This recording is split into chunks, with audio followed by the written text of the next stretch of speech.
네, 국토부가 추가로 부동산 조정 대상 지역을 지정했습니다. 이번 지정에는 김포도 포함됐는데요. 지역의 분위기가 어떤지 박경훈 공인중개사와 이야기 나눠보겠습니다. 반갑습니다. 김포는 지난 6일째 대책 때 파주와 함께 제외돼서 수요가 몰리기 시작했죠. 그간의 상승세는 어느 정도였습니까? 경기도 거의 모든 지역이 대출과 세금에 관련해서 제약 조건과 세금 부담에 어려움이 있는데 김포와 파주는 그걸 피하게 됐습니다. 김포는요, 7월에 신규 입주가 대략 8,000세대 동시 입주하는 물량이 있었음에도 불구하고요, 거래 가격이 30에서 40% 정도 인상된 단지들이 있었고요. 기존 아파트들도 전보다 평균적으로 매매 가격이 20% 정도 인상된 금액으로 거래가 됐습니다. 김포시가 이번에 조정 대상 지역으로 신규 지정됐는데요. 조정 대상 지역으로 지정되면 어떤 규제가 적용됩니까? 조정 대상 지역으로 선정이 되면요, 가장 크게 대출과 양도세의 변화가 있습니다. 우선 주택 취득 시 대출이 조정받기 전에는 KB 시세의 기본 60% 정도가, 그리고 9억 이하는 기본 50% 정도 적용을 받게 됩니다.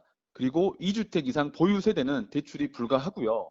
그리고 주택 양도시에 2주택자인 경우는 대략 10%, 그리고 3주택자인 경우는 20% 중과해서 세금 납부를 해야 합니다.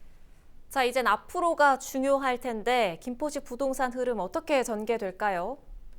많은 분들이 가장 궁금해 하시는데요. 우선 규제가 있게 되면 매수자 입장에서는 규제로 인해서 금액적으로 떨어지지 않을까 하는 기대감으로 관망하는 포지션으로 바뀌게 됩니다.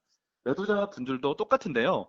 보이지 않는 기싸움이 벌어집니다. 그럼 최근에 부동산을 계약한 사람들의 특성을 확인해 보고요. 앞으로 이사철에 어떤 수요자분들의 움직임이 있을지 예측해 본다면 향후 기본 부동산을 전망해 볼 수 있는데요. 올해 김포는 내년 2월까지 거의 12,000세대 물량의 아파트가 입주를 하고 있는 상황인데, 이걸로 10년 동안 만세대 물량 투하에 종지부를 찍게 되는 상황입니다. 그리고 김포시 부동산은 임대차법 개정으로 인해서 전세 가격이 상승으로 매매 가격을 많이 끌어올리고 있습니다. 그래서 실거주자 중심으로 많은 계약이 이루어졌고요.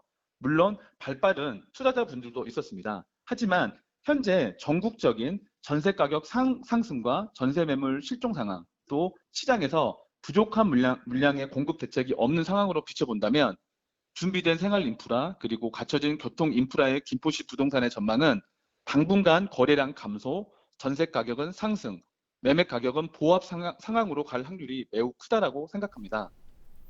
마지막으로 이번 부동산 대책의 실효성 측면에서는 어떨지 평가해 주시죠. 정부에서도 서민 주거 안정을 위해서 너무나 많은 노력을 하고 있음에도 불구하고 시장에서는 전혀 다른 양상을 보여줬습니다.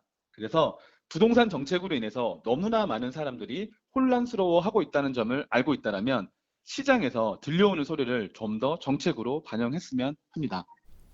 네, 오늘 말씀은 여기까지 듣겠습니다. 지금까지 박경훈 공인중개사였습니다.